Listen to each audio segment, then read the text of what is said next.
For most of our history, humans were a coastal species.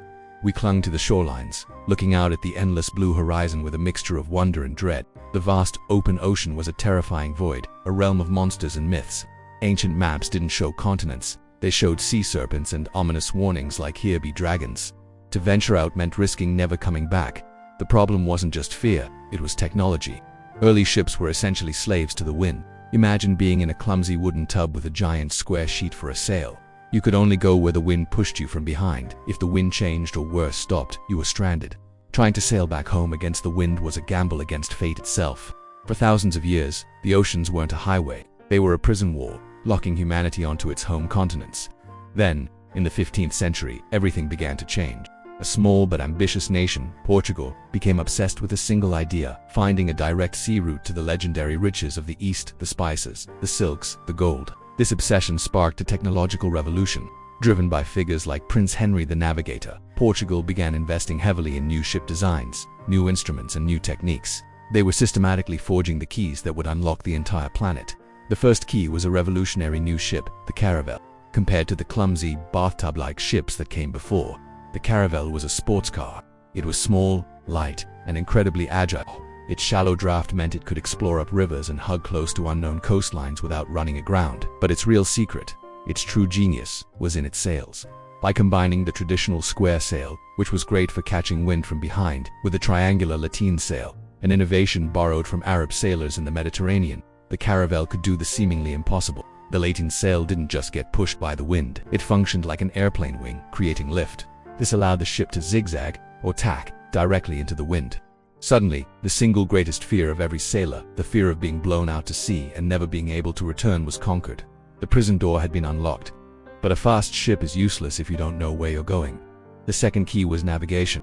Imagine being in the middle of the ocean, with nothing but blue water in every direction for weeks on end. How do you know where you are?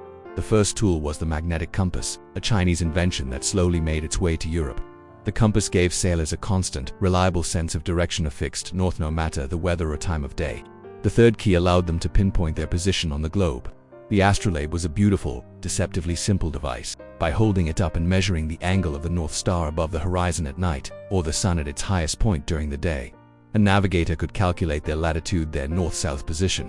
It was the GPS of its day, an astronomical calculator that turned the sky into a map.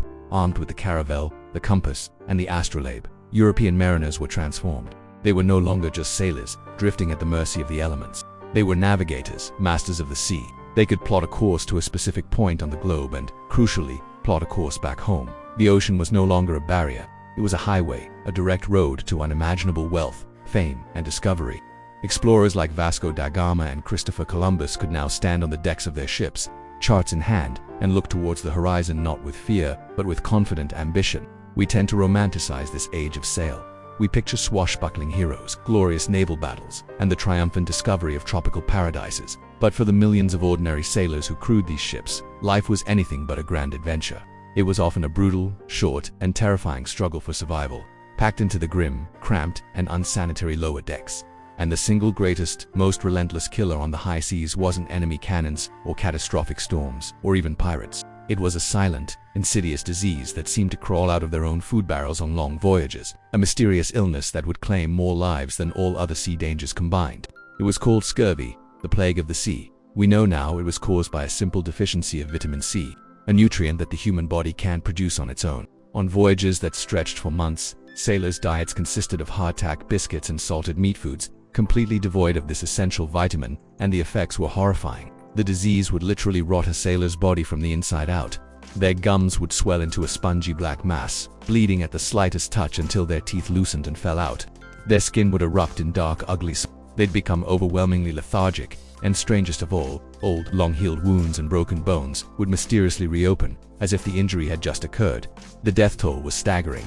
On Vasco da Gama's pioneering voyage around Africa to India, scurvy killed nearly two-thirds of his entire crew. Ship's logs from the era are filled with pages of names, methodically crossed out, with the simple notation, "died of scurvy." It's estimated that, during the age of sail, from the 16th to the 19th century, this single disease killed over 2 million sailors. That's more than all naval battles, storms, shipwrecks, and pirate attacks combined.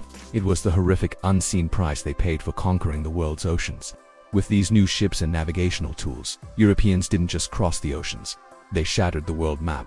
In a few short decades, explorers like Columbus, da Gama, and Magellan sailed to continents their ancestors never knew existed, forever linking the eastern and western hemispheres and proving, once and for all, that the world was round. This triggered the Columbian Exchange, arguably the single most significant event in the history of life on this planet since the extinction of the dinosaurs. It was a massive chaotic transfer of plants, animals, technologies, ideas, and, tragically, people and diseases between the old world and the new. From the Americas, Europe received foundational crops like potatoes, corn, tomatoes, and chocolate, which would revolutionize diets and fuel population booms. In return, Europe, Africa, and Asia introduced horses, cattle, pigs, and wheat to the Americas, reshaping entire ecosystems. But they also brought smallpox, measles, and influenza, which devastated indigenous populations who had no immunity. This new global network had profound and often brutal consequences. It enabled the rise of vast European colonial empires, fueled by the extraction of unimaginable wealth like the silver from mines in Potosi from the newly conquered lands. This global trade network also created and sustained the horrors of the transatlantic slave trade, which saw millions of Africans forcibly transported to the Americas to labor on plantations.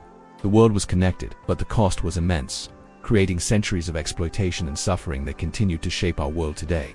The age of sail was the moment our scattered world became one world. It was an era defined by breathtaking courage and technological genius, but also by immense cruelty and suffering.